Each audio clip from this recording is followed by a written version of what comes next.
আজকে হচ্ছে second day, যে সিরিজটা শুরু করেছিলাম সেটা সেকেন্ড পার্ট নিয়ে চলে এসেছি। So all about Rahu in second house.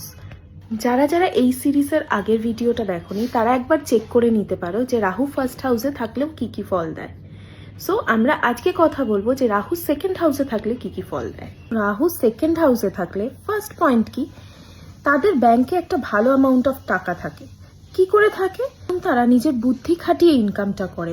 হার্ডওয়ার্কের থেকেও ব্রেন খাটিয়ে ইনকাম করলে তাদের বেশি amount of money in bank হয়। বুদ্ধি দিয়ে ভালো ইনকাম করতে করতে তারা কিছু কিছু সময় খুব অ্যাগ্রেসিভ হয়ে যেতে পারে। অ্যাগ্রেসিভ হলে কি হবে? অ্যাগ্রেসিভ হলে ভুলভাল সিদ্ধান্ত নেবে আর লস হবে। টেস্ট বার্ডসটা খুব ডিফারেন্ট টাইপ অফ টেস্ট পছন্দ করে, বলতে এদের খাওয়া দাওয়া একটু আলাদা রকমই পছন্দ। পয়েন্ট হলো আফটার ম্যারেজ এদের ইনলসদের সঙ্গে একটু প্রবলেম হতে পারে। তারা রিলেশনশিপে থাকাকালীন তাদের একটু নিজের পার্টনারের থেকে এদিক ওদিকেও একটু মন চলে যায়। তো নিজে যদি এদিকে ওদিকে মন না যায় তাহলেই এরা আরো বেশি করে ফ্লারিশ করতে পারে। রাহু সেকেন্ড হাউসে থাকলে যদি তার 10th হাউসটা খুব সাপোর্টিভ থাকে না, তখন কি হয়, তারা একটা হিউজ অ্যামাউন্ট অফ ফান্ডিং পেয়ে যায়।